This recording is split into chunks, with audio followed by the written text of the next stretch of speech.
ওসমান হাদির মরদেহ যখন এখানে আনা হলো একেবারে ব্যাপক নিরাপত্তা এবং কয়েক দফা পরিকল্পনা পরিবর্তন হয়েছে। বিশেষ করে ঢাকা বিশ্ববিদ্যালয়ে নেওয়ার কথা ছিল, সেটি নেওয়া হয়নি এবং আশেপাশে আরও একটি হাসপাতালও নেওয়ার কথা ছিল।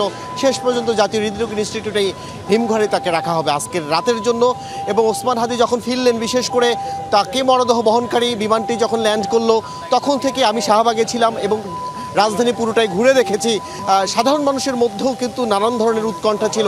আমি যদি সেই দৃশ্য একটু দেখাই, এখানেও সাধারণ মানুষ অনেকেই ভিড় করেছেন এবং তারা এক কথাই বলছেন ওসমান হাদির মৃত্যুর জন্য যারা দায়ী তাদেরকে দ্রুত গ্রেফতার করতে হবে। এবং তারা বলছেন ঢাকায় এই রকম একটি হত্যাকাণ্ড ঘটিয়ে, দিনে দুপুরেই হত্যাকাণ্ড ঘটিয়ে সেই সব আসামিরা কিভাবে পালিয়ে গেল এবং একটি গুজব কিংবা নানান অসমর্থিত কিংবা সমর্থিত সূত্র নানানজন নানান কথা বলছেন আসামি এখন কোথায় আছে। তবে জানা গেছে যে এই মুহূর্তে আসামিরা অর্থাৎ হত্যাকারীরা ভারতে পালিয়ে গেছেন।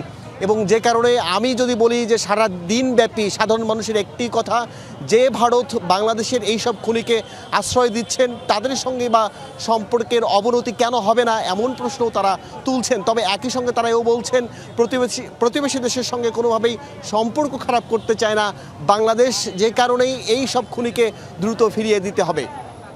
আপনাকে জানিয়ে রাখি, শুধু রাজধানী নয়, সারা বাংলাদেশে ওসমান হাদির জন্য যে প্রেম, যে ভালোবাসা এবং যে দরদ দেখিয়েছে সেটি কিন্তু একেবারেই অন্যরকম একটি নজির। তার এই মরদেহ ঢাকায় আসার পরে এমন ঘটনা, বিশেষ করে এমন দেশের বাইরে থেকে কারো মরদেহ সবশেষ কবে এমন আইনশৃঙ্খলা বাহিনীর সদস্যদের কর্ডন করে কিংবা সরকারিভাবে এভাবে আনা হয়েছে সেই নজির আসলেই কারো মনে নেই।